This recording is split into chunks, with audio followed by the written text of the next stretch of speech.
Olá, boa noite. Muito boa noite, Ana. Boa noite, Lenice. Boa noite a todas e todos que estão nos assistindo nesse momento e em tempo futuro.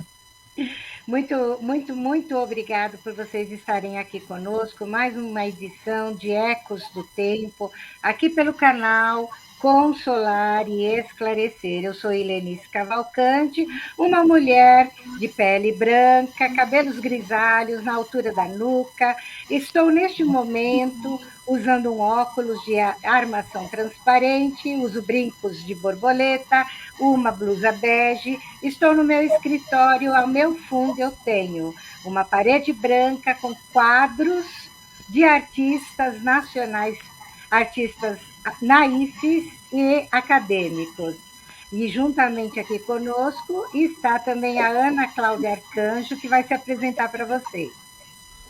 Bom, eu também sou uma mulher, uso óculos, estou também no meu escritório, atrás de mim há uma parede branca com um quadro e algumas plantinhas, e o meu escritório ele é muito pequenininho, então tem apenas algumas prateleiras. Muito bom. Então, vocês estão bem próximos de nós. Muito obrigada por vocês estarem aqui conosco. E agradecemos também os canais parceiros. Eu deixo para a Ana fazer as honras dos canais e também de quem já estiver aí conosco. Então, agradecemos muito à Web Rádio Fraternidade, agradecemos também ao canal Tupaciguara Espírita, à TV IDEAC, ao canal Espiritismo Net, ao canal Casa Espírita Seara de Luz, ao canal Portal do Consolador e ao canal Somos Espiritismo.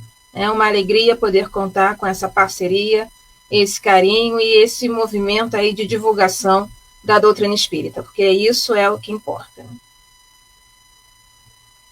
Bom, pessoal, agora a Ana vai fazer para nós aquela leitura bem gostosa daquela mensagem, para que a gente possa iniciar com tranquilidade aqui o nosso encontro desta noite. Vamos lá?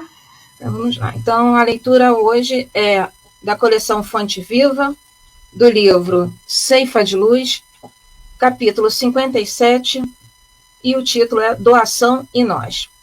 E tem aí o versículo Dai e dar-se-vos-á. Uma fala de Jesus que está no Evangelho de Lucas, no capítulo 6, no versículo 38. E começamos assim, a psicografia do Chico e a mensagem de Emmanuel. Deus te deu a ciência, a fim de que a estendas em benefício de nossos irmãos, com tal devotamento que a ignorância jamais consiga entenebrecer os caminhos da humanidade.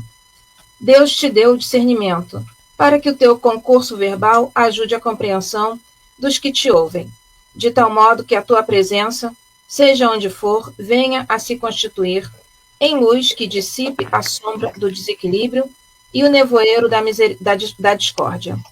Deus te deu a autoridade a fim de que exerças a justiça com misericórdia, de tal maneira que a compaixão não desapareça do mundo, sob as rajadas da violência.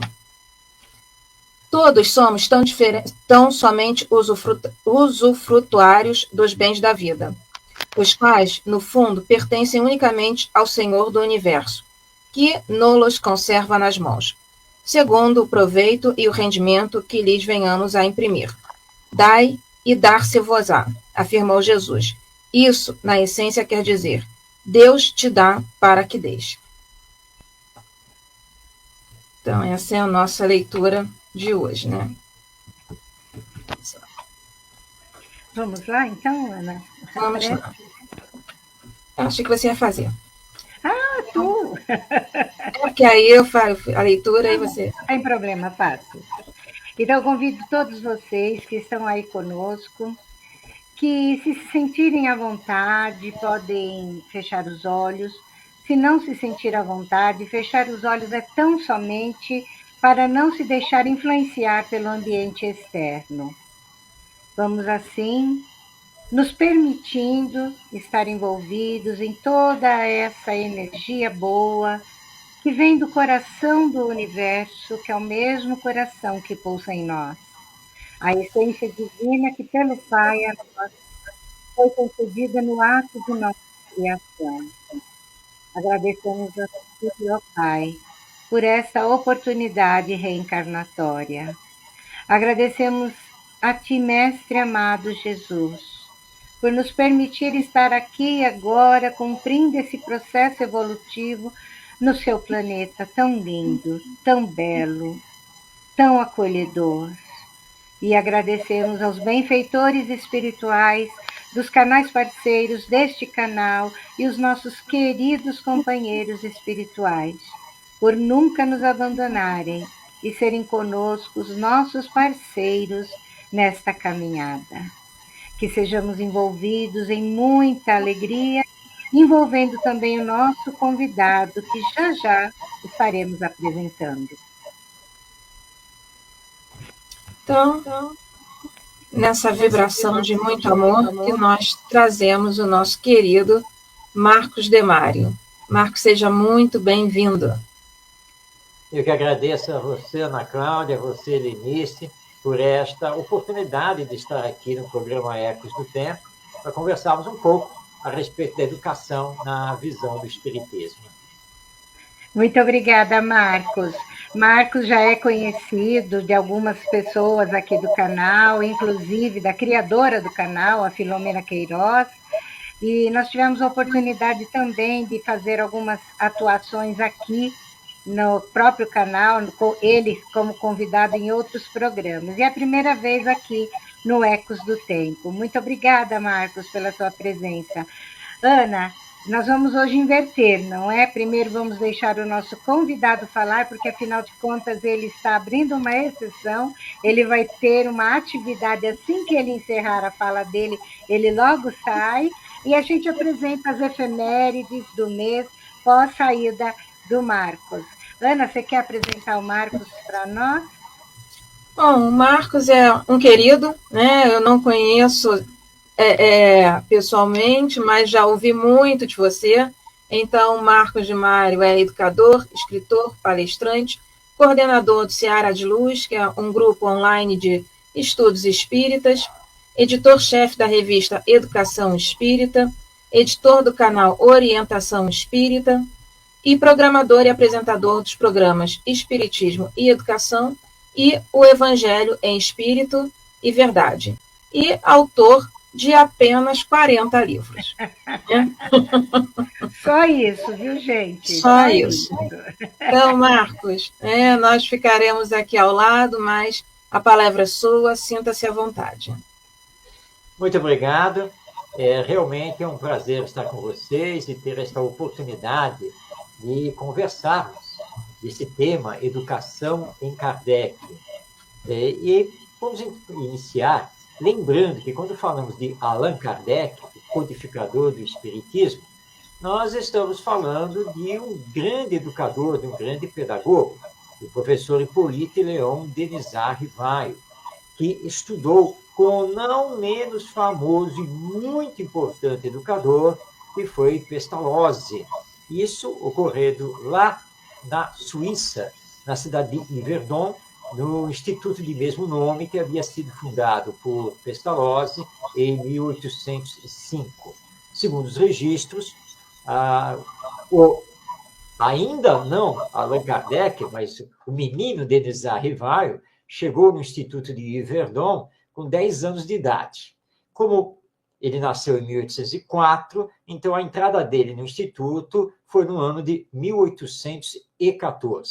O instituto funcionou até o ano de 1825, com 20 anos com Pestalozzi à frente do Instituto. E Pestalozzi era um educador moderno, um educador que dava prioridade a formação moral dos educandos. Ele criou toda uma metodologia e toda uma didática para ensinar e realmente revolucionou todos os métodos e toda a filosofia de educação na época, tanto que o Instituto de Yverdon foi considerado uma escola modelo para toda a Europa. E foi a partir das experiências desse instituto que nós vamos ter, no final do século XIX e na primeira metade do século XX, o chamado movimento das escolas novas, ou escolas democráticas, em que alguns dos educadores dessa época ficaram famosos. Quem já não ouviu falar de Maria Montessori, de Celestin Freinet, e assim por diante? Todos eles vieram como discípulos, se podemos dizer assim, de Pestalozzi, embora não tenham vivido com o mestre, né, porque estavam com uma diferença de 100 anos entre eles, mas absorveram, beberam tudo aquilo que Pestalozzi escreveu e fez ali no Instituto de Yverdon. E o nosso Denis-Henri Rivail, quando retorna para a França, e ele vai direto para Paris, ele vai com 2 títulos, ou seja, 2 formações que ele adquiriu no Instituto de Yverdon. A primeira formação é de professor, e a segunda, a de chefe de instituição, que aqui no Brasil, nos dias atuais, nós podemos entender como alguém formado para administrar uma escola, né? Tendo esse tipo de formação. Ali em Paris, ainda jovem, ele escreve o seu primeiro livro, que é o Curso Prático de Aritmética, e na introdução dessa obra, ele diz que escrevera a obra utilizando o método pestalozziano de ensino. Então, a partir dessa primeira obra, o Denis-Henri Rivail vai ficar conhecido como um educador francês que, na França, junto ao Julien de Paris, junto ao Lévi Alvarez, lança lá na França o método pestalozziano de ensino. Denis-Henri Rivail nunca negou a sua formação e sempre deixou muito claro que seguia os passes do mestre suíço. Aliás, Pestalozzi foi homenageado na época da Revolução Francesa, porque Pestalozzi foi um revolucionário suíço. Então, lá na Suíça, ele também levou à frente os ideais de liberdade, igualdade e fraternidade. Então, nosso Denis-Henri Rivail inicia uma caminhada educacional na França. No total, ele lançou 22 obras didáticas e pedagógicas. Obras muito voltadas à aritmética, à gramática francesa e em algumas áreas. E ele manteve, durante alguns anos, lá em Paris, o Instituto Rivail, que era, então, um instituto voltado aos jovens e também que realizava a formação de professores. E nessa época ele já estava casado com Amélie Gabrielle Baudet, lembrando que Amélie era professora, era pintora e tinha 3 livros escritos sobre artes. Então, foi um casamento perfeito, porque eram 2 educadores. Então, falando de Kardec, que assume esse pseudônimo a partir do lançamento de O Livro dos Espíritos em 1857, nós não poderíamos deixar de falar do Kardec educador. Ou será que ele, ao assumir o espiritismo, largou a educação, deixou a educação para lá e passou a não ter nada mais a ver em relação a isso?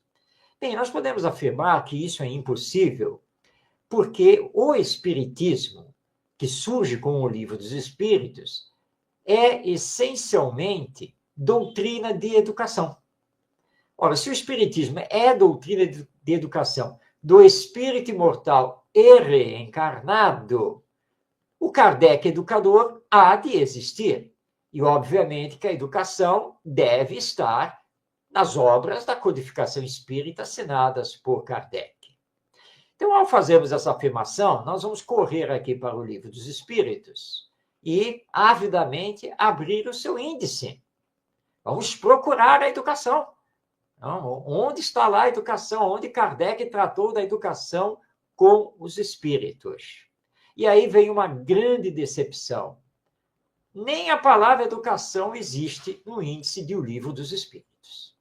E você fica assim, ué, Kardec não tratou da educação? E ele que defendeu veementemente durante a sua vida a educação moral, os cursos de formação de professores, que a educação francesa fosse transformada. Então, depois de tanta luta, tanta batalha pela educação, com o Espiritismo ele nem tratou do tema?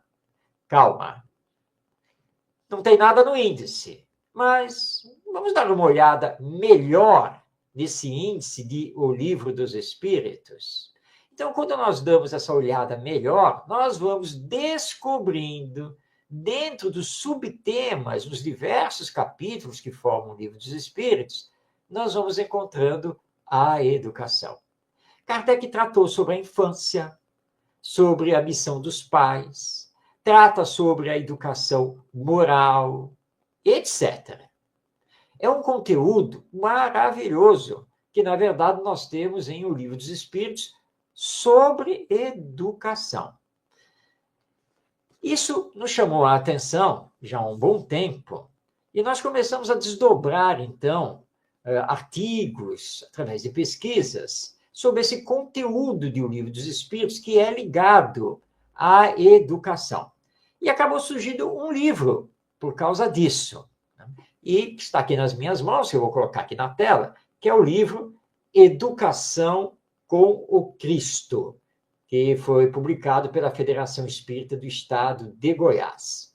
Nesta obra, Educação com o Cristo, além de mostrar o Jesus educador, eu também trabalho o Kardec educador e o conteúdo de O Livro dos Espíritos, que tem a ver mais diretamente com a educação. E vamos começar aqui, deixa eu abrir aqui, olha, o capítulo 2, que está aqui na página 39. Então, está aqui. O capítulo 2 tem por título Semelhanças Físicas e Morais. E tem como subtítulos Perispírito, Reencarnação, Influência dos Pais e Eficácia da Prece. Mas no capítulo 1, eu abordo a imortalidade. Por quê? O que a imortalidade tem a ver com a educação? Tudo. Porque quando o Espiritismo apresenta a imortalidade e aí a conjuga com a reencarnação, é uma revolução pedagógica. Porque agora eu olho para mim, olho para o outro, olho para a criança e vejo um ser espiritual. Um ser que é além do corpo. E mais do que isso, um ser de múltiplas existências. E que, portanto, quando nasce, ele já traz uma bagagem. Uma bagagem de experiências, de aprendizados, de conhecimentos, que ele realizou em vidas passadas. E é por isso que Allan Kardec nos chama a atenção que precisamos ter olhos de observador. Mas observar o quê? As ideias inatas e as tendências de caráter que o espírito está apresentando. Isso é fundamental na educação. Por quê? Porque a educação deve combater as más tendências do espírito e desenvolver as suas virtudes. Deve também formar os bons hábitos. Tudo isso eu estou aqui retirando, um pouco mais além, lá da questão 685A de O Livro dos Espíritos, quando Allan Kardec faz um comentário pedagógico magistral à resposta que os espíritos dão. E aí ele nos explica o que é educação. E ainda diz que ele não está falando dessa educação instrução, dessa educação que acumula conhecimentos, que dá formação técnica. Ele está falando da educação moral. Essa que, infelizmente, nós temos deixado em segundo plano. Mas, antes disso, ele aborda, então, esta questão aqui da reencarnação, da influência dos pais. E vem aquela pergunta: os pais influenciam os filhos? Ah, sim, claro. E os espíritos concordam com isso. É claro. E como? E a partir da questão 207, estamos aqui nos referindo ao Livro dos Espíritos, então Kardec dialoga com os espíritos superiores e pergunta se os pais transmitem aos filhos semelhança física. E eles transmitem também semelhança moral? E a resposta é taxativa. Ah, semelhança física, sim, porque é uma lei biológica. Mas semelhança moral, não, porque os espíritos são individualidades e cada um faz a sua trajetória evolutiva. Mas o corpo obedece às leis da genética, da hereditariedade. Mas o filho pode ser mais ou menos adiantado que os pais. Por exemplo, os pais podem ter bom caráter e um dos filhos ter mau caráter. Porque os pais geram o corpo que o espírito utilizará nesta nova encarnação, mas não geram o espírito. O espírito foi criado por Deus e já vem, através da lei de progresso, realizando essa sua evolução, tanto intelectual quanto moral. E aí, então, Kardec indaga na sequência, bem, se os pais não transmitem semelhança moral, só a física, biológica, então qual é a responsabilidade dos pais? E aí os espíritos são taxativos. Ah, educar é uma missão. Uma missão dada por Deus aos pais. Por quê? Porque os filhos não são nossos filhos. Eles são filhos de Deus. E estão confiados temporariamente a nós nesta encarnação, para que possamos educá-los, orientá-los, corrigi-los, dar-lhes bons exemplos. Então, é uma missão, da qual nós precisamos cumprir. E aí, então, Kardec indaga, lá na questão 582, se a paternidade, e aqui inclui também a maternidade, se ela é uma missão. E os espíritos dizem, muito maior do que supondes. E se o filho sucumbir por causa do desleixo dos pais, estes respondem perante a lei divina. Portanto, ter filhos não é uma brincadeira, não é um acidente. Nós temos compromisso que assumimos antes de reencarnar. E não podemos esquecer, e isso faz parte da educação, que existe um planejamento reencarnatório que antecede o nosso retorno a este mundo terreno. E nós temos a lei de sintonia, que faz, então, a ligação entre nós através das diversas existências. Então, os nossos filhos têm algum tipo de ligação conosco, vindo do passado ou do mundo espiritual. E nos comprometemos a recebê-los aqui, para educá-los. Não é simplesmente criá-los e jogá-los no mundo. Não, é para educá-los. E eles esperam que façamos isso. Os Espíritos nos lembram, e há uma mensagem maravilhosa de Santo Agostinho, lá no capítulo 14 do Evangelho segundo o Espiritismo, é o item 9 desse capítulo. Essa mensagem, Santo Agostinho nos lembra que muitas vezes um espírito que veio falindo nas suas encarnações, cheios de problemas, ele pode sim orar e rogar a Deus que ele tenha a oportunidade, numa próxima encarnação, de ter bons pais. Pais que irão corrigi-lo, que irão educá-lo, que irão exigir dele a própria autoeducação. Mas Deus, que é bom e justo, nada impõe aos seus filhos. Então, os espíritos superiores, a partir da rogativa desse espírito, vão procurar aqueles que estão preparando o seu planejamento reencarnatório para propor que os futuros pais recebam esse espírito como filho. E é claro que um casal vai acabar aceitando. E aceitamos. Aí reencarnamos, crescemos, nos encontramos, nos enamoramos, casamos, nos unimos, casamos. E aí veio o primeiro filho. Esse filho é esse espírito rebelde, endividado com a lei divina, mas que solicitou essa oportunidade. Portanto, ele vai ser um filho difícil e que vai nos colocar à prova. Mas nós não temos que nos queixar, porque aceitamos recebê-lo.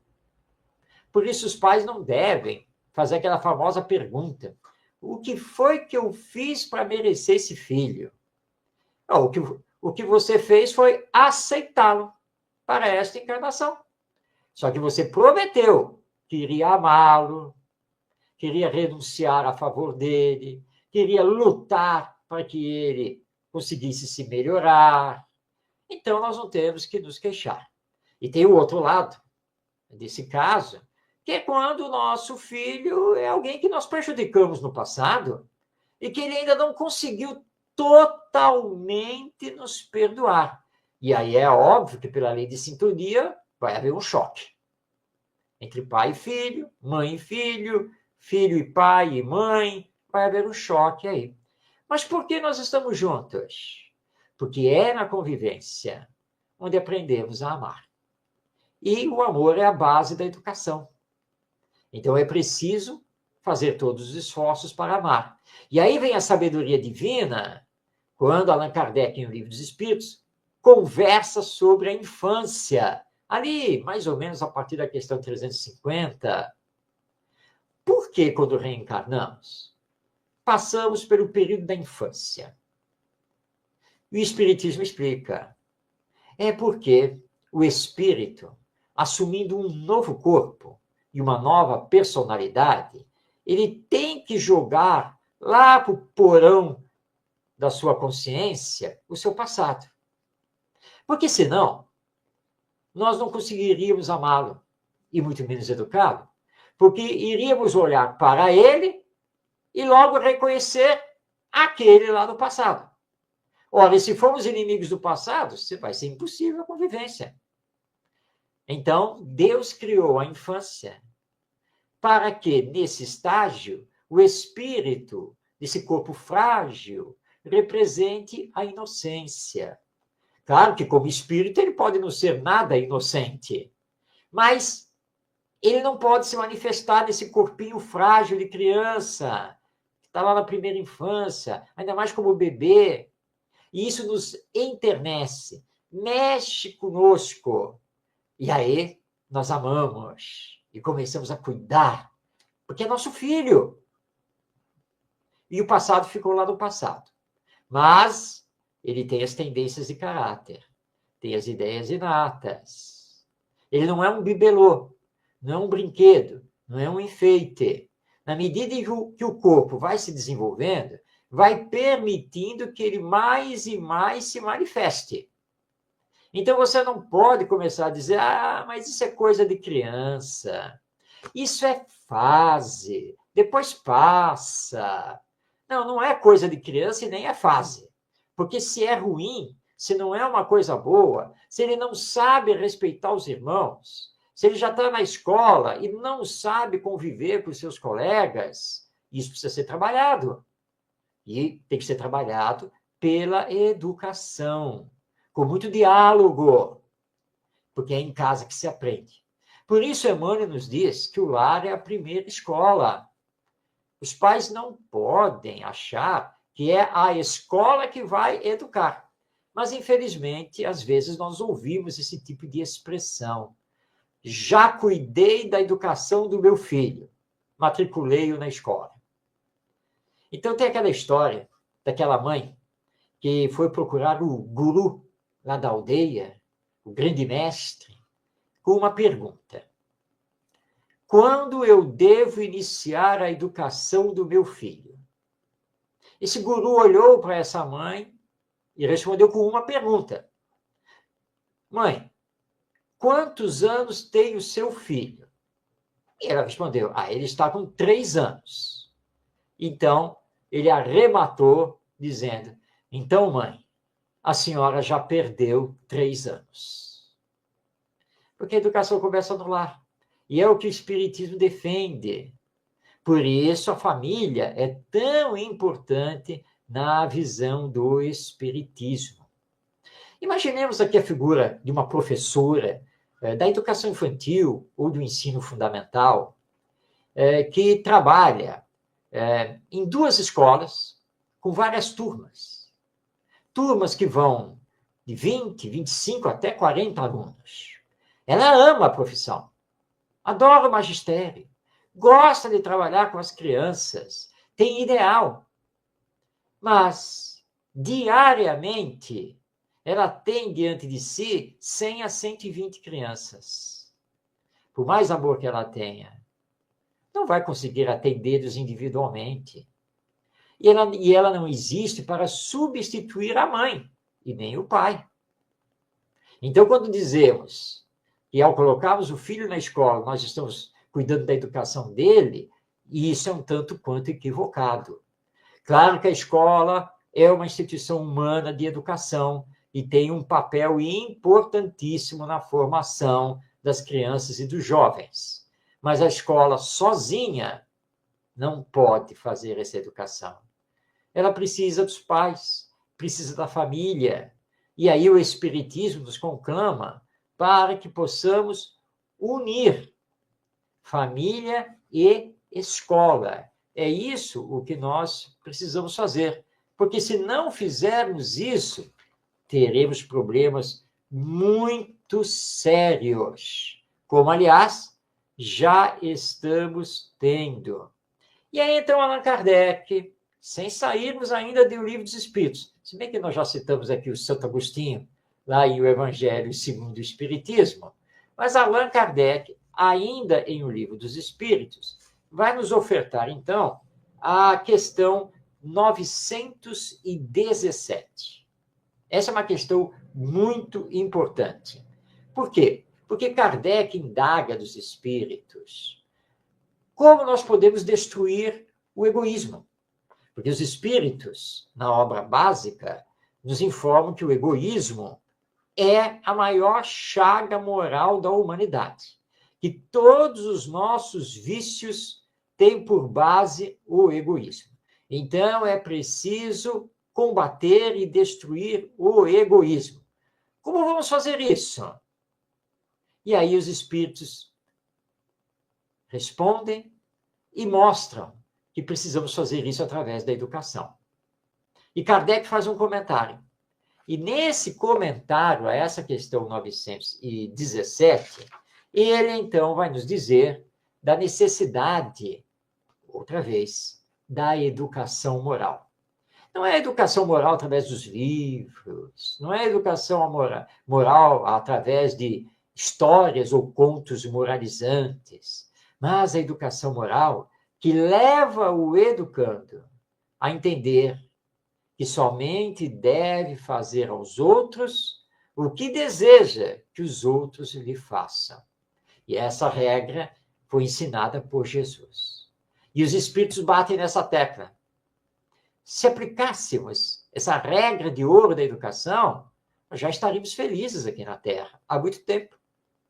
Nós já seríamos mundo de regeneração, indo, ou seja, em transição para o mundo feliz.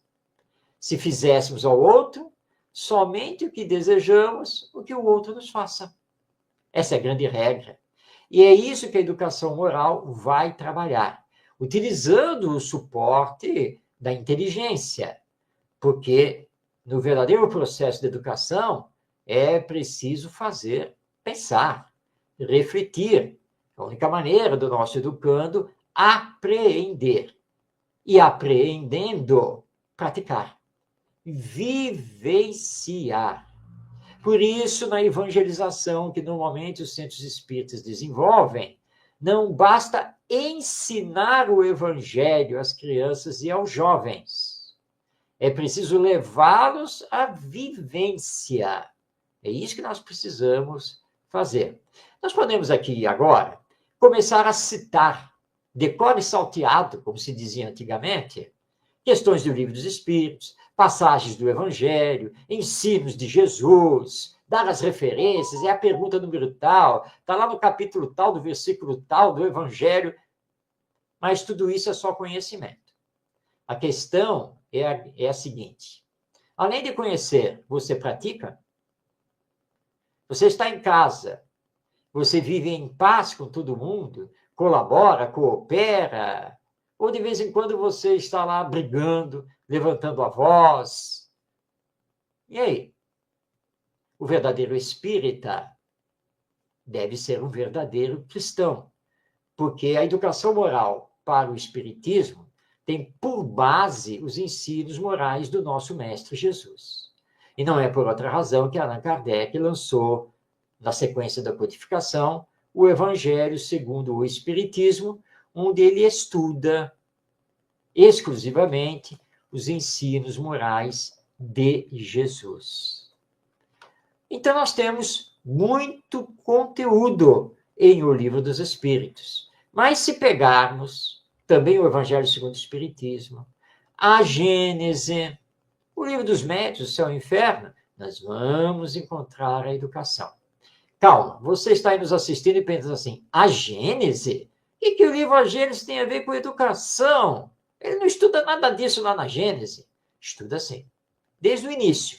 Mas ele reservou estrategicamente o último capítulo para falar sobre educação. É o capítulo 18, Sinais dos Tempos. E nesse capítulo tem um subtítulo, A Nova Geração. Convido a você que está nos assistindo a pegar depois o livro A Gênese, de Allan Kardec, abrir lá no capítulo 18 e começar a ler. O primeiro item é Sinais dos Tempos, e o segundo item é A Nova Geração. Quando você adentrar no item A Nova Geração, você vai poder fechar o livro e escrever, meu Deus, isso aqui é educação. Quando Kardec, então, está nos lembrando que a aplicação do Espiritismo, que revive o Evangelho, é o caminho para a transformação moral da humanidade com a transformação moral dos indivíduos. Na data de hoje, eu estou falando aqui da cidade do Rio de Janeiro, a cidade maravilhosa, que não anda tão maravilhosa assim. Hoje nós estamos aqui num dia de muita tensão, com uma ação policial nunca vista na cidade, né?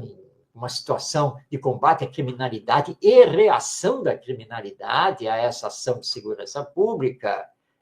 E aí nós ficamos assistindo isso, que vem sendo recorrente, e não apenas aqui no Rio de Janeiro, mas em muitas cidades, muitas metrópoles aqui do Brasil e mesmo fora do Brasil. E vemos que, apesar de todas as operações de segurança pública, apesar de todas as investigações policiais que são feitas, apesar da ação dos canais da justiça, nós não conseguimos debelar o problema da criminalidade, que aparentemente só cresce. Por quê? Porque estamos atacando os efeitos, não as causas. Entre elas, o egoísmo, o orgulho, a injustiça social. A educação tem que ir nas causas. Mas, infelizmente, nós não temos visto as nossas autoridades públicas falarem de educação. E quando falam, confundem a educação com a instrução. E aí vem o candidato para dizer que vote nele porque ele vai reformar as escolas. Mas quem disse que educação é sinônimo de reforma de prédio escolar? A escola são pessoas. O centro espírita são pessoas. Nós, seres humanos, precisamos nos trabalhar. Sermos levados ao conhecimento de nós mesmos para realizarmos a autoeducação. E é por isso que o Espiritismo é doutrina de educação. Porque ele responde quem sou, de onde vim, o que eu estou fazendo aqui e para onde vou. As 4 grandes indagações da vida humana. E o Espiritismo tem resposta para tudo isso. E mostra que se nós estamos hoje num mundo de expiações e provas, nós estamos nessa transição para ser um mundo de regeneração. O mundo de regeneração é um mundo apenas melhor, mas onde o bem vai predominar sobre o mal. Quando isso vai acontecer? Quando essa transição estará terminada? E quando seremos felizes? Essa resposta não compete a Deus, nem a Jesus, nem aos espíritos superiores. Somos nós mesmos que temos que dar essa resposta. Porque seremos melhores e felizes quando quisermos ser. Quando nos movimentarmos para isso. E começarmos a corrigir as nossas más tendências. Começarmos a desenvolver cada vez mais as nossas virtudes. Enquanto não fizermos isso, nós vamos estar atacando os efeitos. E, obviamente, atrasando esse processo de transformação para melhor da humanidade. Por isso, nós conclamamos aos dirigentes das instituições espíritas que entendam que o espiritismo, acima de tudo, é doutrina de educação, que é preciso priorizar o serviço de evangelização da família, ou seja, da criança ao adulto, porque precisamos compreender efetivamente o que seja educação, precisamos saber como aplicar essa educação e, principalmente, a nível da nossa formação de caráter, ou seja, a nível moral, para sermos pessoas de bem, pessoas honestas, solidárias, fraternas.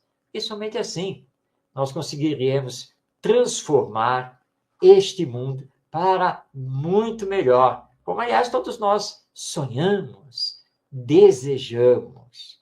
É um trabalho árduo, de longo tempo, não será de curto espaço de tempo, porque deixamos que as mazelas crescessem demasiadamente. Descuramos do combate às más tendências que o espírito traz. Estamos nos deixando levar pela materialidade desta vida transitória. Por isso, não teremos solução a curto prazo.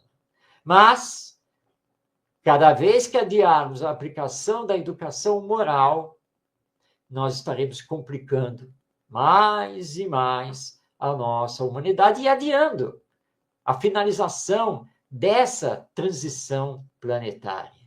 Então, façamos a nossa parte, começando a nos educar, a nos melhorarmos, para sermos bons exemplos e assim podermos realizar essa educação moral e levarmos as novas gerações a ter um sentido mais amplo e mais profundo sobre o viver. E lembrando que a reencarnação aí está. Então nós, que aqui estamos hoje, vamos desencarnar, retornando ao mundo espiritual. Mas é da lei divina, a lei do progresso, que haveremos de nascer de novo, retornar aqui à Terra. Sim, porque nós pertencemos ainda à humanidade terrena. Então, lá para frente, vamos voltar. Quem nós queremos que sejam nossos pais? Vamos querer pais bons, não vamos querer? Pais honestos, não vamos? Ah, mas é claro, vamos querer que a Terra já esteja melhor. Para isso, temos que educar hoje essas novas gerações, porque são elas, com os seus descendentes, que vão nos receber lá no futuro. E como a lei divina é a lei de consequências, nós sabemos que a cada um é dado segundo as suas obras. E aí não teremos do que nos queixar, porque se não fizermos a nossa parte na educação, só vamos colher as consequências disso lá no futuro, na nossa próxima encarnação. Então, eduquemo-nos para educarmos. Lembrando que essa educação, acima de tudo, o Espiritismo compreende como educação moral do espírito reencarnado. E que nós, no movimento espírita, temos também chamado de educação do espírito. Era essa a abordagem que nós tínhamos a trazer, provocando reflexões, e para mostrar como que a educação está presente em Kardec, como ela está presente na codificação espírita. Mas eu vou devolver a vocês, Ana Cláudia, para que vocês, então, aí, Luiz, possam aí agora abrir e conversarmos um pouco. Eu acho que assim, a Ana tem muito mais propriedade, está dando uma fonia bem grande na microfonia, Ana. É o seu, com o seu microfone. Talvez se você tirar e colocar novamente, ele melhore. Eu acho que assim, a Ana tem muito mais propriedade que eu, porque ela também é educadora, né? E eu sou assistente social. A parte que me coube nesse processo educativo é voltado mesmo para as áreas que eu trabalhei, né? E com relação a esses apontamentos que você trouxe para nós, desse olhar de Kardec, foi uma coisa em que foi sempre trabalhada no meu caminhar dentro do Espiritismo. Eu digo sempre que talvez eu nem tenha aproveitado tanto assim essa minha privilégio. Eu reencarnei numa família espírita, né? E eu acho que eu poderia até ter aproveitado mais. E isso daí é uma coisa que a gente percebe desde sempre. Quando eu fazia evangelização, quando eu fazia mocidade espírita, um tempo eu fui evangelizadora, mas era aquela vertente, sempre me puxava para a parte de cursos, de dar aulas. Então, assim, a escolha em ser assistente social foi realmente a escolha correta, que eu vejo que eu não me encaixaria em outra profissão, embora eu ame muitas. Mas essa parte da educação, ela fala muito forte, ela é muito presente na minha vida profissional e na minha escolha de filosofia de vida, que é o espiritismo. Mas vamos ouvir a Ana, que a Ana, né, ela é professora, ela é mestra, né? Vamos lá escutá-la, que eu acho que ela tem muito mais propriedade. Na verdade, a gente está sempre aprendendo, né? Então, acho que esse título de mestre e doutora, eu fico muito reticente, né? Porque eu acho que o só sei que nada sei, ele deve ser sempre muito presente, porque quando a gente entende que sabe alguma coisa, aí é o fim do fim. Né? É o fim do fim. E aí, Marcos, quando você falava, realmente eu ficava assim, minha cabeça estava fervilhando. Né? E eu junto com um amigo meu, Felipe Túlio, nós participamos de alguns eventos acadêmicos, né, na área do espiritismo, e nós estamos desenvolvendo um artigo sobre a escola de espiritismo moral e filosófico, né, que Kardec fala na revista de 1861, né, quando ele faz uma espécie de justificativa aí do livro dos médiuns. E à medida que você trazia as suas considerações, contribuições, né, a gente vai tendo uma noção maior ainda da importância de Kardec, né, da importância de... Claro que a gente já tem essa admiração e a gente entende que ele foi muito mais do que um codificador da doutrina espírita. Acho que, inclusive, esse é um título muito pequeno para Kardec, né? Para a contribuição imensa que ele traz, não só para o espiritismo, mas para a educação. Né? Educação num olhar aí mais amplo, para a educação francesa. Afinal de contas, como você falou, ele foi discípulo de Pestalozzi. Né? E, enquanto você falava, obviamente, eu fui procurando os livros, né? Muitos dos seus livros eu encontrei, inclusive, pessoal, tem na Amazon, né? Então, de fácil acesso, e eu estou aqui encantada. Assim, então, antes de mais nada, você já arrumou um problema, porque vou entrar em contato com você com frequência. Né? Gostei demais, assim. Né? E quando você trouxe essa questão aí da diferença entre a educação e a instrução, né? Que muitas vezes, né, essa confusão, muitas vezes nós utilizamos essa terminologia como se fosse um sinônimo uma coisa da outra. Então, se você pudesse aí falar um pouquinho mais para ficar mais esclarecido essa distinção, porque eu acho que é fundamental. Tá certo, Ana Cláudia. Realmente, educar é extrair de dentro para fora. Esse é o significado dessa palavra, que vem de uma expressão latina. Mas extrair de dentro o quê? Claro que se nós tivermos um olhar meramente material sobre nós, seres humanos, fica muito difícil responder essa questão.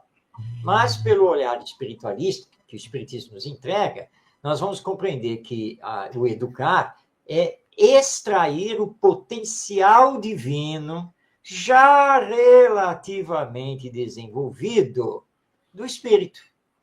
Fazer com que ele ponha para fora o seu potencial.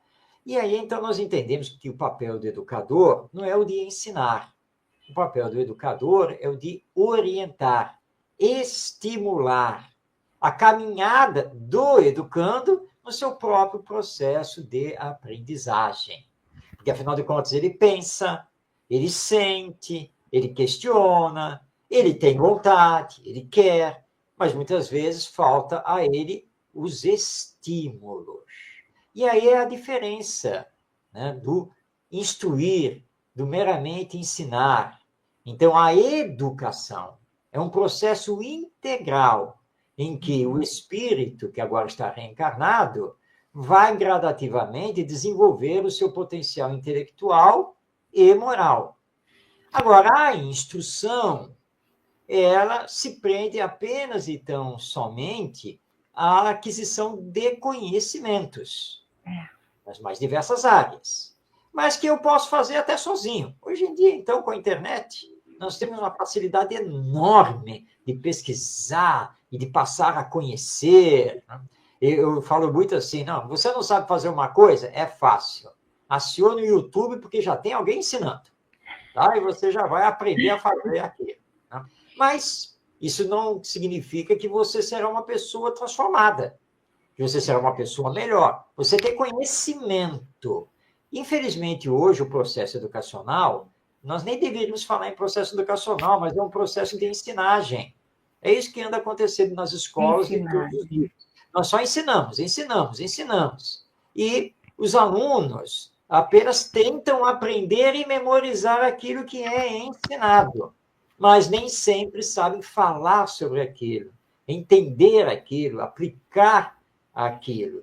Então, há uma grande diferença entre a educação e a instrução. E você pode ser uma pessoa muito instruída, com uma grande cultura, e, ao mesmo tempo, desonesta, corrupta, hipócrita, porque, na verdade, você não se trabalhou a educação. Você tem apenas conhecimento, você tem instrução, que, às vezes, e nós sabemos disso, é voltado para o mal. Né?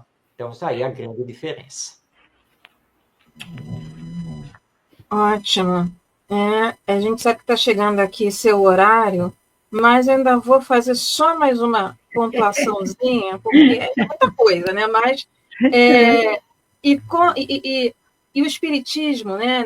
Os princípios educacionais do Espiritismo, com Kardec, né? Nessa diferenciação, como que ele pode contribuir qual os estímulos a partir dos princípios espíritas? Eu vou ter que fazer outra palestra, mas não tem horário. Ah, meu Deus do céu. Agora, né? Mas, olha, esse é um campo vasto. Uhum. A começar, né, pelos princípios da imortalidade e da reencarnação, que mudam completamente a nossa visão do ser e da vida. Né? A lei de progresso, porque mostra que nós temos uma destinação futura, que é o encontro com a felicidade. Como é que isso ocorre? Né? Como é que nós fazemos essa caminhada? Tudo isso é pedagógico, tudo isso é educacional. A revivência dos ensinos morais de Jesus, porque educar é amar. Né? O amor é a base da educação. Então, realmente, a contribuição do Espiritismo à educação é fantástica. Né? E haverá, sim, com o tempo, de influir para essa nossa transformação, esse nosso melhoramento. E nós que já abraçamos o Espiritismo, temos que entender que a doutrina é muito mais do que comunicação mediúnica, do que tratamento espiritual, etc. Todas essas coisas fazem parte. Mas a essência, realmente, é a educação. Aí eu digo assim, que adianta eu estar no centro espírita, estar estudando o espiritismo, Se quando chegar a minha hora de retornar ao mundo espiritual, eu não vou retornar melhor do que quando nasci. Então, o que eu fiz do espiritismo foi apenas conhecimento, mas não deixei que ele me transformasse. Então, o problema não é da doutrina, o problema sou eu. E o espiritismo vem para justamente nos alertar e tentar corrigir isso. Muito obrigado, Mário. Obrigado.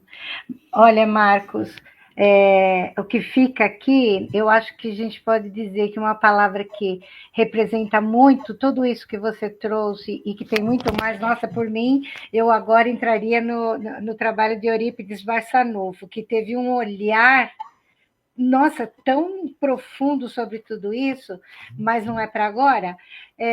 Eu entendo assim que uma palavra que parece que faz assim o fechamento é a liberdade que isso nos promove. Porque é tão libertador quando tudo isso que a gente aprende, a gente processa, e depois aquilo passa a fazer parte, e aquilo passa a ser da sua vivência, é muito libertador. É muito libertador você olhar situações acontecendo, se sentir parte dessas situações e perceber que você já não que você já domina os sentimentos com relação àquilo, que você já consegue ter outro olhar e que consegue ver além, né? E sem julgar, sem querer parecer maior. Isso é muito libertador, mesmo que seja pequenininho assim. Sem dúvida, sem dúvida. Bom, gente, o Marcos vai ter que se retirar, ele tem uma outra atividade aí aguardando ele. Marcos, é com imenso carinho que nós te agradecemos aqui e devemos, né? Estamos devendo, porque, olha, foi enriquecedor, foi muito, muito enriquecedor. Muito obrigada. Verdade, Marcos. Muito obrigado pelo seu carinho, pela sua presença, pela sua contribuição imensa, né? E um programa é muito pouco. É pouco. Eu que agradeço a você, Ana Cláudia, a você, Lenice, por esta oportunidade. Que Jesus os abençoe, abençoe a todos os nossos telespectadores e que possamos, numa próxima oportunidade, continuar esta conversa sobre educação. Muita paz a vocês. Obrigada. Tchau. Bom, gente, depois de uma aula dessa, né, dá vontade de se recolher e ficar pensando em tudo isso e assistir de novo, né? Dá vontade, agora a vontade deu de colocar lá para assistir de novo, porque para mim foi muito bom. Foi muito bom mesmo.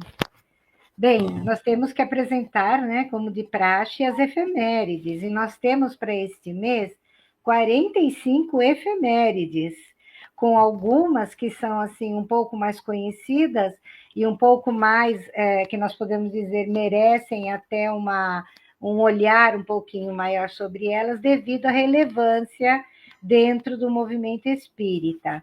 Ana, você quer começar, querida? Podemos. Então, no dia 1º de outubro de 1819, nasceu a senhorita Huet, e ela teve uma participação junto à Sociedade Parisiense de Estudos Espíritas e teve uma correspondência vasta aí junto a Kardec. Então, essa participação indica que ela tenha integrado o ambiente pioneiro do espiritismo codificado por Kardec. Isso mesmo.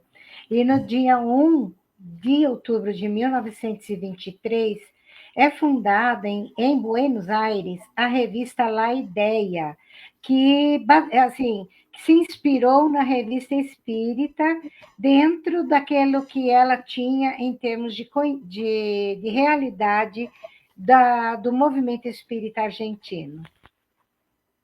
E também no dia 1º de outubro de 1946, tivemos aí o desencarne de Irma de Castro Rocha, que atende pelo pseudônimo Meimei, a nossa querida Meimei.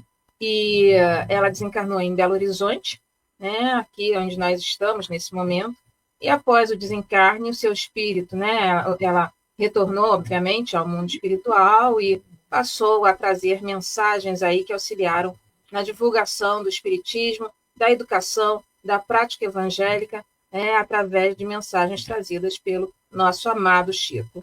E, em termos doutrinários, Meimei simboliza aí uma colaboração importante da prática social espírita, bem como a aplicação dos princípios de amor, serviço e da continuidade, aí, da visualização, entre aspas, digamos assim, da continuidade da vida espiritual. Né?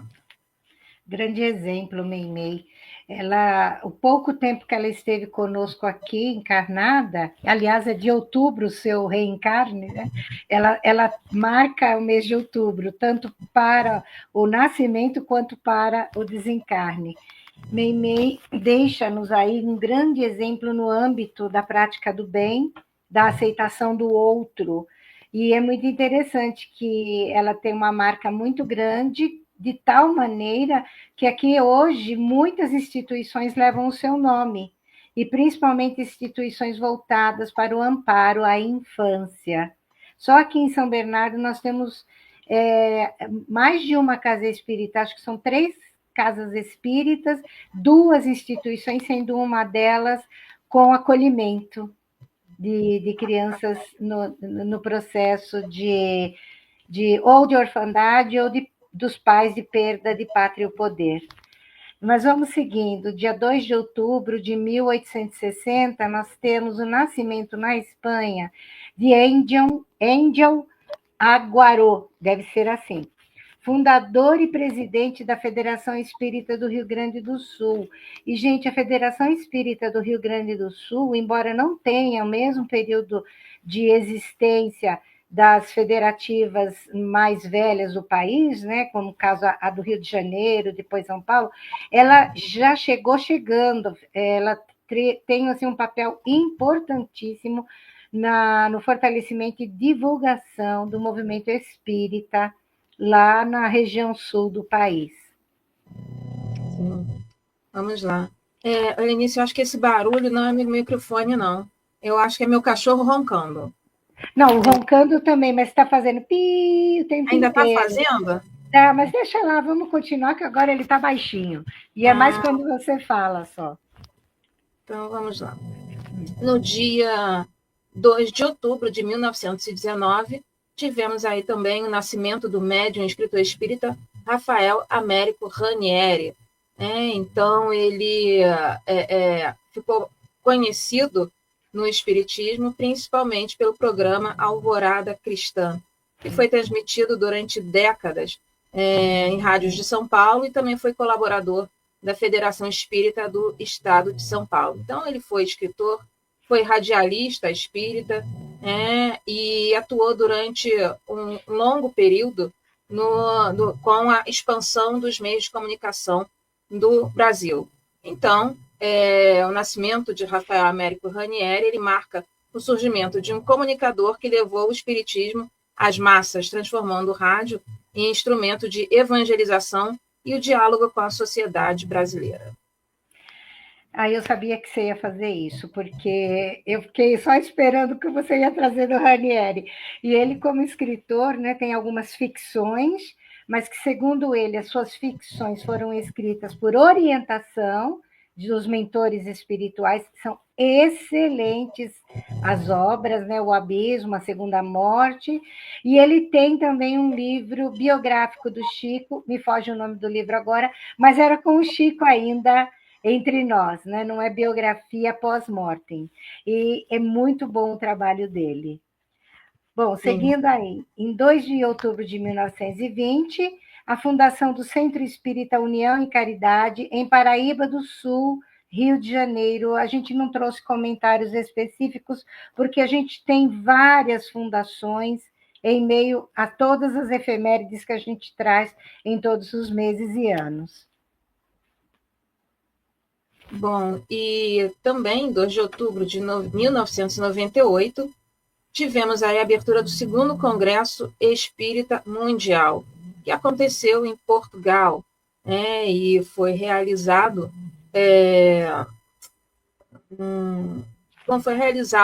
em Portugal entre os dias 2 e 5 de outubro, e sobre o tema o Espiritismo no limiar do Novo Milênio. Então, foi um momento bem importante para o espiritismo mundial. Muito importante, pensando principalmente em termos de Europa, né? Sim. Porque a Europa absorveu com muito menor intensidade o movimento espírita do que aqui no Brasil. Aqui, né, considerado o país mais espírita do planeta. Eu acho isso fantástico. Em 3 de outubro de 1804, comemora-se o reencarne, né, ou o nascimento do codificador da doutrina espírita, que nós não trouxemos especificamente aqui para o programa como efeméride, porque foi trazido em várias programações, o tempo inteiro ainda se comemora, e as semanas espíritas aí espalhadas pelo Brasil. E aí, por sugestão da Ana, a gente acabou tendo essa aula magnífica do Marcos de Mário, de falar sobre a educação, né? E valeu muito a pena. Ele renasce aqui entre nós em 1804, dia 3 de outubro, em Lyon, na França, como professor Hippolyte Léon Denisard Rivail, né? E com todo o seu trabalho, todo o seu conhecimento, que também o querido Marcos trouxe para nós, deixa para nós, a partir do seu, com o pseudônimo de Allan Kardec, que foi uma de suas vivências, de uma de suas encarnações, a fantástica obra espírita, que então nos encanta e nos ajuda a cada vez mais a libertar as consciências. Sim, e não dá para pensar em Kardec sem pensar no impacto social que o espiritismo traz para a humanidade. Né? Então, isso é algo que ele sempre deixa muito claro. Né? O espiritismo ele tem sua fundamentação teórica, que é essencial, mas ele não se limita a um caderno de teorias. Né? A função é justamente um impacto social, melhorar a si, e é nesse auto-melhoramento a gente faz, levando o impacto positivo, a gente também auxilia aí na melhora social. Então, né, quando o Marcos fala sobre o processo educacional, é realmente fantástico. Assim. É muito pouco tempo para falar de Kardec, toda a sua contribuição. Sensacional. Em 3 de outubro de 1943, é publicado Nosso Lar, a primeira obra dessa parceria fantástica do médium Chico Xavier com o espírito com o pseudônimo André Luiz. E aí a gente convida, porque a leitura, porque ele nos apresenta a vida no mundo espiritual de uma ótica um pouquinho diferenciada, mas ele não é o primeiro que nos apresenta isso. Antes dele, nós tivemos Ivone do Amaral Pereira e outros autores, inclusive não brasileiros, né? Então, vai aí o convite, que nasce em 1943, a publicação. Isso. E eu vou dar uma puladinha aqui. Pode, ficar à vontade. Vamos para o dia 5 de outubro de 1916 e desencarna em São Francisco do Sul, Santa Catarina, Joaquim Antônio de São Tiago, que é pioneiro do espiritismo no estado. E né, ele fundou o primeiro grupo espírita, o primeiro grupo espírita de Santa Catarina, né, chamado Deus, Cristo e Caridade, na cidade de São Francisco do Sul, promovendo estudos e assistência social. Então, sua atuação remonta ao início do século XX, quando o espiritismo se consolidava como um movimento social e também com bases educacionais aqui no Brasil, né, ainda que enfrentando forte resistência aí das elites religiosas. É verdade, foi muita resistência. Ainda no dia 5, em 1949, é criado o Conselho Federativo Nacional da Federação Espírita Brasileira. É quando se assina o famoso Pacto Áureo, que foi assim um sonho, né, do Dr. Bezerra de Menezes, que era a unificação do movimento espírita. E aquilo, lembrando que o Marcos fala, né? É aqui de dentro que começa a mudança, é daqui de dentro que parte, somos nós que invertemos, que nos equivocamos. E o movimento espírita no Brasil, na época, já estava bem comprometido com algumas qual é o termo correto? Com algumas fissuras. E ele faz essa proposta e depois essa proposta se fundamenta em 1949. Então, no dia 7 de outubro de 1949, temos aí o nascimento de José Raul Teixeira. Então, Raul Teixeira aí é um nome importante para o espiritismo hoje, atualmente. É um dos maiores oradores e educadores espíritas do século XX. Fundou a Sociedade Espírita Fraternidade e o Lar de Teresa com ações sociais e educacionais. Então, ele contribui de maneira significativa aí para o início de uma trajetória dedicada à divulgação doutrinária e à prática educacional espírita, unindo teoria e caridade em suas palestras e em suas obras. Eu vou fazer o mesmo que a Ana fez, vou dar uma puladinha, porque senão a gente compromete o horário da Ana, que ela também tem, logo em seguida ela tem uma programação para cumprir, e vamos lá numa data histórica que, para quem estuda o Espiritismo, é importantíssimo conhecer. Em 9 de outubro de 1861, mesmo ano de lançamento do Livro dos Médiuns, nós temos o Alto de Fé, né, que é um movimento realizado em Barcelona, onde o bispo de Barcelona ele fica sabendo que lá em Barcelona vão ser vendidos os exemplares do Livro dos Espíritos, que encantaram o livreiro, né, Maurice Lachatel, que levou uma grande quantidade, foram, se não me engano, 300 obras, né? E ali ele fez como que uma inquisição das obras de Kardec para suprimir isso. E queimou em praça pública, que era a mesma praça onde, nos tempos da Inquisição, se praticavam os autos de fé. E ele teve a grande decepção, porque foi por conta disso que o Espiritismo fez correu ali, não só na Espanha como na Europa, porque todo mundo queria saber agora que livros eram esses que foi determinado, então, que fossem queimados. Vale a pena a gente buscar a informação e conhecer a história. Verdade.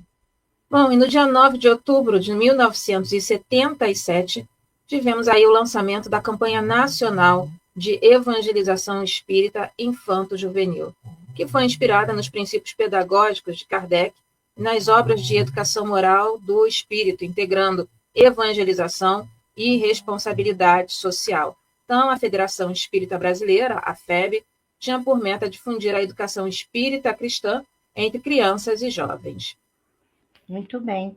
Também nós temos no dia 10 de outubro de 1895 a desencarnação de Francisco Leite de Bittencourt Sampaio, mais conhecido como Bittencourt Sampaio, grande nome do movimento espírita, autor, escritor, médium, orador e presidente da Federação Espírita. Então, com grande influência no fortalecimento e no crescimento da disseminação do espiritismo no Brasil. Sim.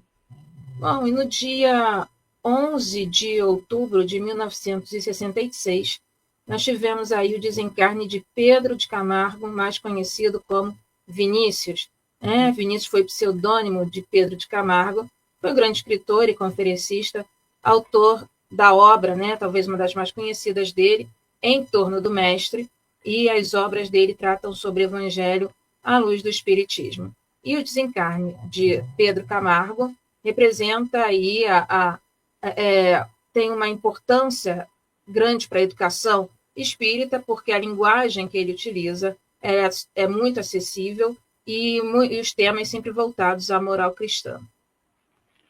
Nós temos ainda vários nomes que a gente não vai aprofundar, mas no dia 12 de 1955, desencarnação de Agostinho Pereira de Souza, dia 13 de 26, a desencarnação de Manuel Viana de Carvalho, e em 17 de outubro de 1841, de Raimundo Everton Quadros, todos eles militantes, participantes, divulgadores.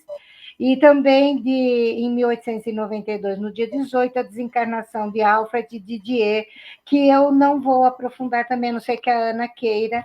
Nesse mesmo mês, a gente tem a comemoração também do nascimento dele, né, de Alfred Didier, que é no dia 19. Uhum. O Didier, ele trabalhou muito próximo a Kardec, né? Então ele, quando Kardec desencarna, ele dá continuidade aí, principalmente na Revista Espírita, durante um tempo, e teve essa colaboração por estar muito próximo a Kardec. Bom, então vamos lá. No dia 18 de outubro, nasce na cidade mineira de Congonhas do Campo, em 1921, José Pedro de Freitas, apelidado de Zé Arigó, né? Então, né, o famoso Zé Arigó teve uma contribuição aí importante para o espiritismo, especialmente aí na parte das curas, né, desse processo todo. Foi um nome que dentro da mediunidade teve uma relevância fulcral, então também é uma efeméride importante para a história do espiritismo. Muito importante mesmo, porque ele também dizia que ele continuava afirmando que ele não era espírita, mas que ele servia aos espíritos. E assim, ele colocava num sentido de que ele precisava mais, ele precisava se tornar melhor, ele dizia, né?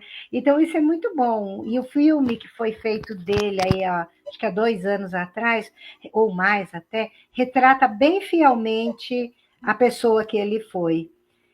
Nós tivemos, né, no dia 19 de outubro de 1909, o desencarne em Turim, na Itália, de César, ou Cesare Lombroso, muito conhecido, muito citado como referência no estudo do Espiritismo, porque, embora ele fosse um criminalista e um escritor, ele não se dizia espírita, mas ele fazia experimentos no âmbito da materialização, ele buscava no âmbito da magnetização, ele pesquisava tudo, porque ele entendia que todo esse trabalho realizado era sério, o trabalho que eu digo é o espiritismo, e aquilo interessava ele, e ele deixou muita coisa escrita nesse sentido.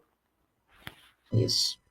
Bom, e aí nós temos, em 20 de outubro de 1885, nascimento de Gustavo Adolfo do Amaral Ornelas, e foi uma figura importante, natural de Salvador, foi professor, escritor, dirigente espírita, e atuou em trabalhos aí da unificação e da educação moral. E ele viveu aí justamente no período em que o espiritismo está chegando no Brasil, né, um período aí de consolidação do espiritismo no Nordeste, contribuindo aí para a expansão do movimento nas décadas de 1920 e 1930.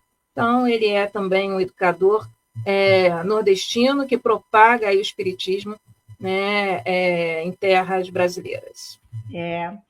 E nós temos em 22 de outubro de 1922 o nascimento de Irma de Castro Rocha, a Meimei. Ela, então, reencarna em 22 de outubro de 1922 e, como citado, ela desencarna em 1º de outubro de 1946. Foi bem jovem, inclusive, mas deixou aí uma vasta contribuição. Sim. Bom, e temos aí, em 23 de outubro de 1895, o nascimento de Antônio Vantuil de Freitas.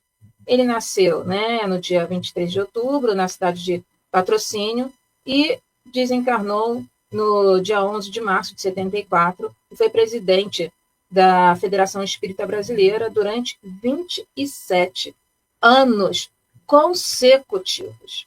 Que homem corajoso, né? Nossa. Muito, muito. Um grande trabalho. Nossa, gente. É muito. É muito. Ele é muito forte, né? É uma vida dedicada, né? Porque quando a gente pensa 27 anos, quantas coisas ele abdicou? Verdade. Nossa, e nós temos também em 24 de outubro de 1944, o desencarne de Aura Celeste, né? Adelaide Augusta Câmara, médium espírita, com uma atuação muito marcante no amparo, né? Como se dizia na época, a criança e a velhice, deixou várias obras fundadas, e até hoje, né? E foi, psicografou através do Chico, através do Divaldo, então, com uma grande marca na história do movimento espírita e interessante, na história do Brasil, que precisava crescer no aspecto social. Ela teve um peso gigantesco, é como a Anália Franco, né? Deixou o seu peso gigantesco ali. Sim. E, não menos importante, temos aí no dia 25 de outubro de 1886, o nascimento de Humberto de Campos, o nosso irmão X, né, que foi jornalista, escritor maranhense, manifestou-se, né, inicialmente, enquanto encarnado, tinha muita desconfiança em relação ao espiritismo, né, então foi quase que um combatente aí do espiritismo, e, entretanto, após o seu desencarne, ele trouxe as suas psicografias através do Chico, ditando, né, muitas crônicas, muitas mensagens trazidas do mundo espiritual e mensagens extremamente edificantes. E é muito interessante o caso de Humberto de Campos, porque tivemos aí, né, pesquisadores, estudiosos que compararam a sua escrita literária do momento em que ele estava encarnado e do momento em que ele se manifesta enquanto espírita, e foi constatado ali que a escrita era muito similar, com praticamente 100% de certeza do mesmo. Inclusive, tivemos aí, né, o Chico e o movimento espírita teve um problema em relação com a família do Humberto de Campos, e justamente por isso, a posteriori, ele passa a utilizar o pseudônimo Irmão X. Então, quem tiver curiosidade, busque mais aí, faça essa pesquisa, porque é um caso muitíssimo interessante. Muito, muito, muito bom. E em 25 de outubro de 43, desencarna no Rio de Janeiro Luiz Olímpio Guilhom Ribeiro, escritor, tradutor espírita, foi também presidente da Federação Espírita Brasileira. Ele foi tradutor do Evangelho segundo o Espiritismo, um dos, né? Nós temos o Herculano Pires, temos ele, e eles, assim, com pouca diferença, só com algumas atualizações linguísticas, verbais, e com um grande peso, foi um grande peso, modernização do parque gráfico e de uma série de coisas no âmbito da Federação Espírita Brasileira, gente. E em 27 de outubro de 1937, um fato não tão bom, né, mas faz parte aí da nossa história. Então, a Federação Espírita Brasileira, ela foi fechada arbitrariamente pela polícia durante 3 dias, sem nenhuma justificativa legal. E o episódio refletiu o clima de repressão política do Estado Novo, né, aí a época de 1937 a 1945, e mesmo diante, né, desse fato, o Espiritismo manteve sua serenidade e sua fidelidade aos princípios espíritas, aos princípios da não violência, da compreensão, né, e também a obediência necessária naquele momento à lei. Então, posteriormente foram apenas durante 3 dias, mas é importante para que a gente perceba justamente a reação necessária. Então, representa aí um momento de prova e de resistência moral do movimento espírita frente a intolerâncias. E foi um período bem ruim para o movimento espírita no Brasil. Nós tivemos muitas notícias de várias casas espíritas que eram fechadas, existiam médiuns que eram fichados na delegacia. Fascistas eram tidos como criminosos, né? Feiticeiros. Isso. Então, como também, como é que chama aquele que charlatães, né? Charlatães. Também diziam que praticavam a medicina sem ser Imagina, era tudo a desculpa que davam, porque o Brasil tinha aquela característica, né, que era um país que respeitava a determinada religião. E aí, depois, na Constituição de 88, ele torna-se um país laico, onde todos podem se manifestar religiosamente, e hoje a gente está enfrentando uma série de coisinhas aí que não deveriam estar acontecendo, que parecem retrocesso, né? Mas Exato. vamos em frente, vamos orar por isso.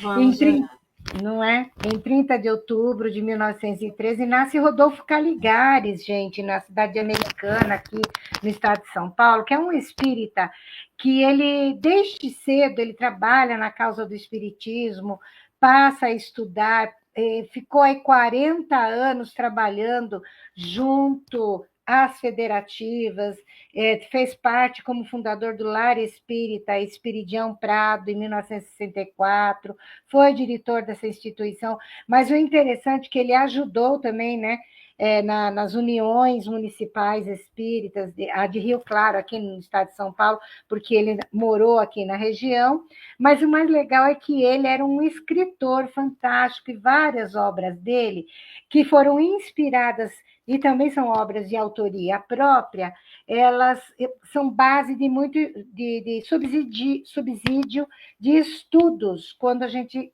realiza os cursos básicos ou cursos fundamentais de doutrina espírita. Fez parte da imprensa, órgãos de imprensa espírita, escreveu na revista O Reformador, que é uma revista que se inspirou na revista espírita de Allan Kardec, ali, né, nos tempos de Kardec, e ele também deixou um grande acervo junto à Federação Espírita, e desencarna em agosto de 1975.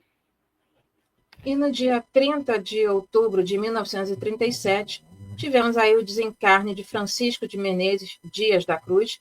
Foi médico homeopata, foi presidente da FEB também, e um dos grandes defensores da união entre ciência e espiritualidade. E em plena era Vargas, ele atuou reforçando o caráter ético e científico da medicina espírita, né, a medicina espiritual, valorizando aí o atendimento ao próximo. É muito bacana, porque a homeopatia passou a ser mais respeitada. E, infelizmente, ela só entra no cômputo de ciência mesmo, né, de medicina reconhecida pela medicina, na década de 80. Levou muito tempo, mas, felizmente, nós tivemos grandes nomes que deixaram aí a força para que a gente seguisse em frente e chegasse nesse ponto que estamos hoje. Fechando o mês, as duas últimas efemérides, uma eu, uma Ana, a gente tem no dia 31 de outubro de 48, a realização em São Paulo do Congresso Brasileiro da Unificação, quer dizer, é uma sequência daquela proposta inicial. E, Ana, a seguinte... Temos aí, em 31 de outubro de 1949, o início da Caravana da Fraternidade. Então, essa foi uma caravana que percorreu o Nordeste e o Norte do país, incentivando a criação de federações estaduais e a união do movimento. Então, ela coloca em prática os ideais do Pacto Áureo, né, como a Helenice falou, é uma continuidade, e simboliza aí o movimento, a marcha do movimento espírita, a continuidade, a proposta de levar consolo, união e esclarecimento a todo o Brasil. O bom de tudo isso, gente, é que ela sai disseminando e passa vamos assim, a fortalecer a ideia de federativas, de uniões, de organizações, não que venham criar hierarquia e determinar é isto ou é aquilo. Uma federação não é para isso. Ela é consultiva. Ela nos auxilia a entender, e ela serve realmente para isso, para orientar as casas, para dar direcionamento, mas a casa faz se quiser, não se interfere.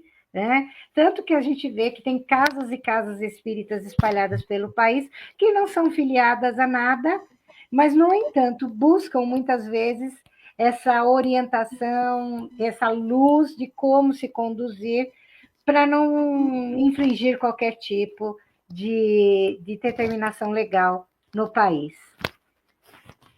É isso. Então, encerramos assim a nossa edição de hoje e também vamos dar aí um período de... Vamos dar uma pausa para um período de reformulações e repensar o nosso programa Ecos do Tempo. Isso. Vai passar aí por um período de maturação e, quando for o momento correto, volta. Exatamente. E temos muitos programas no canal, né? Isso. Então, fica aí o convite para que todos possam acessar os programas maravilhosos do canal Consolar Esclarecer. Então, é isso. Agradecemos por essa oportunidade e não adeus, mas um até breve. Isso. Muito obrigada a todos vocês. Que nós tenhamos uma excelente noite, uma excelente finalização de terça-feira, retomando a nossa semana, né, amanhã. Não esquecendo que a programação aqui, ela começa já cedinho e vem com tudo. Aí a gente se vê aí nos caminhos pela vida. Obrigada a todos. Então tá. Tchau, tchau. Fiquem com Deus. Tchau.